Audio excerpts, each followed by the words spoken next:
خاموش کھنڈر اور ڈوبتا سورج۔ ریگستان کی تیز مگر بیجان ہوائیں ریت کو آہستہ آہستہ اڑا رہی تھیں۔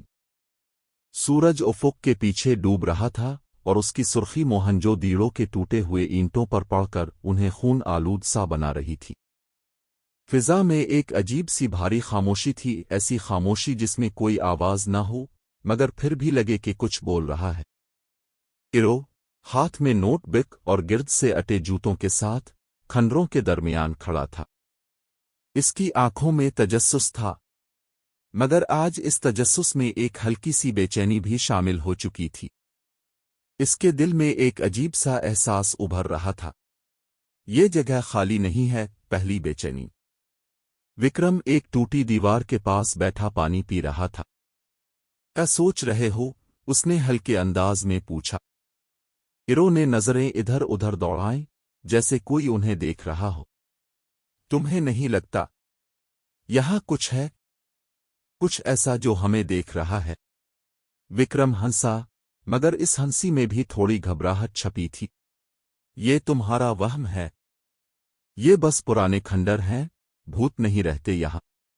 مگر جیسے ہی اس نے یہ کہا، ہوا کا ایک تیز جھونکا آیا اور دور کہیں اینٹ گرنے کی آواز آئی۔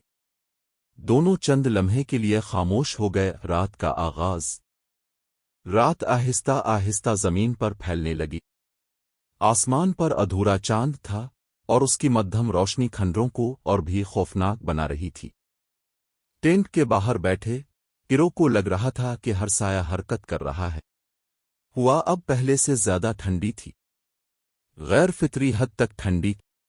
تبھی اس کی نظر ایک جگہ جا کر رک گئی، ایک کنواں، گہرا، سیاہ اور خاموش کی نامعلوم کنواں۔ ایرو آہستہ آہستہ اس کنویں کی طرف بڑھا۔ ہر قدم کے ساتھ دل کی دھڑکن تیز ہوتی جا رہی تھی۔ یہ پہلے یہاں نہیں تھا، اس نے سرگوشی کی۔ وکرم بھی پاس آیا، اس کی ٹارچ کی روشنی کنویں کے اندر گئی، مگر ایسا لگا جیسے روشنی کو کسی نے نگل لیا ہو۔ اچانک، واپس جاؤ، ایک مدھم کھردری آواز اندر سے گونجی۔ دونوں کے جسم جیسے سن ہو گئے۔ وکرم پیچھے ہٹ گیا۔ یہ کیا تھا؟ مگر ایرو کی آنکھوں میں خوف کے ساتھ ساتھ ایک خطرناک تجسس بھی جاگ چکا تھا۔ اترتی ہوئی تاریکی۔ ایرو نے رسی پکڑی اور کنویں میں اترنے لگا۔ ہر فٹ نیچے جاتے ہوئے ہوا مزید سرد، مزید بھاری ہوتی جا رہی تھی۔ نیچے پہنچ کر اس نے محسوس کیا، یہ صرف کنواں نہیں، ایک راستہ ہے۔ سامنے ایک تنگ سرنگ تھی جس کی دیواروں پر عجیب و غریب نشانات بنے تھے، ایسے نشانات جو دیکھنے میں تو تحریر لگتے تھے مگر سمجھ میں نہیں آتے تھے۔ سرگوشیوں کی سرنگ۔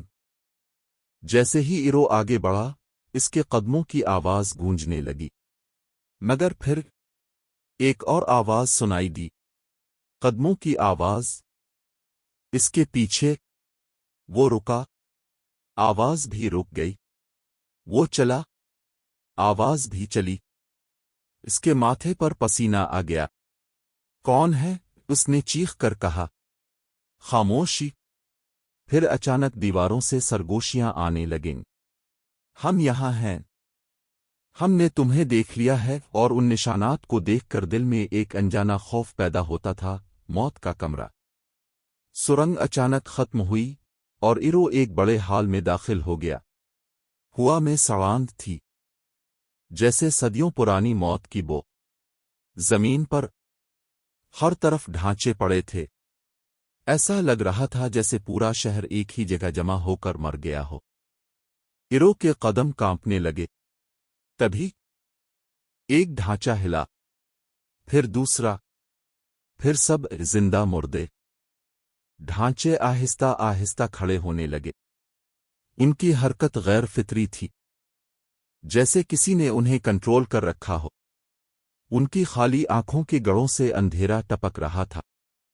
ایک ڈھانچہ ایرو کے قریب آیا۔ اس کی آواز انسانوں جیسی نہیں تھی۔ تم نے ہمیں جگہ دیا، ماضی کا خوفناک راز۔